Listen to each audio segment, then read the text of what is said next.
My name is Yahye Siyad. I'm 31 years old. Uh, I'm obviously a blind person. I have a very low vision. I was born like this. So basically, it was done through an assessment center, identifying sort of the so-called talented or kids, bright kids with a potential future. So I was lucky to be in among those 10 of those people, in which I went to assessment center, passed the assessment at the age of 7, and then I went to Bahrain for this scholarship. Arriving in Bahrain at the age of 7, with sort of being in a totally new environment alone, without even a company of adults, and added to that the problem with vision, unable to see. It was an experience that I cannot really put in words. So it's almost like, let's say, somebody who cannot swim whatsoever and straight away thrown into an ocean, a deep ocean of few kilometers. So we went to this boarding school. We are unable to speak a word of Arabic. We have no enough vision to communicate with anybody in front of us, so it's almost like where to start from here. As a human being, whether we are young or children, or we really have the instinct, a human being, to survive.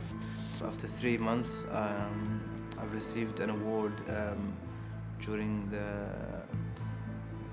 the first year we arrived there, and it was basically an award of the fastest kid to learn Arabic. No matter what the difficulty is, when sometimes you reach a point in which you cannot make sense out of what's happening around you, there's always a way. Like moving from Bahrain to UK, obviously I was just saying that it kind of put me back on time in terms of same challenges I will be facing, going to unknown country, unknown place with different languages. Again, with the same, obviously my vision was still the same, so I'm still have the difficulties of navigating around. But the difference in this time that I was aware of what I was doing. It was a conscious decision that I myself took out of necessity, out of fulfilling my dreams, but also I had a strength, let's say, from my previous experience. I realized that I went through this at the age of 7. I can go through it again. So speaking of my adventures of traveling, a lot of sort of moments of very fulfilling. I remember, for example, when I went to Sri Lanka a few years ago. I went there alone. It was just a random trip again. I just wanted to see how it goes. I very much enjoyed it, really.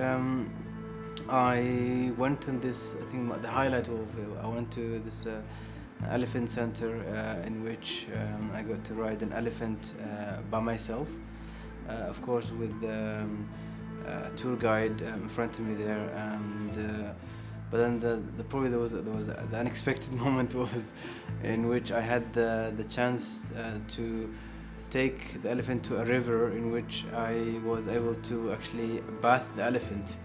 I can imagine the size of this elephant and bathing it. It was a very fulfilling moment. I'm not a very big animal person, if I'm honest with you, but that moment I very much enjoyed it. Well, I also went to Egypt a few years ago, in which I saw the pyramids for the first time. I went to Portugal as well. I went to Thailand, in which I saw different places. I went to Rome alone as well, in which I went to the Colosseum, the old Roman theater.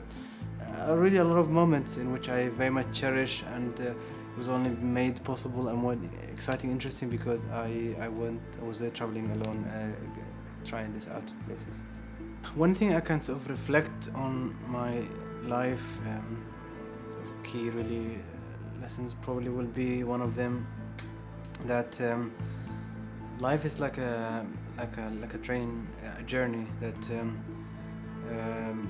you don't know where does it start from. It's never too late. It's never too early. Um, that you have to make sure that whenever the opportunity comes, represent itself, you have to grab it, and you have to also shape it according to what's your aspiration. Um, Situations can be negative in its the way that we view it, difficulties, challenges, disadvantage, but you can always turn a negative situation into a positive situation.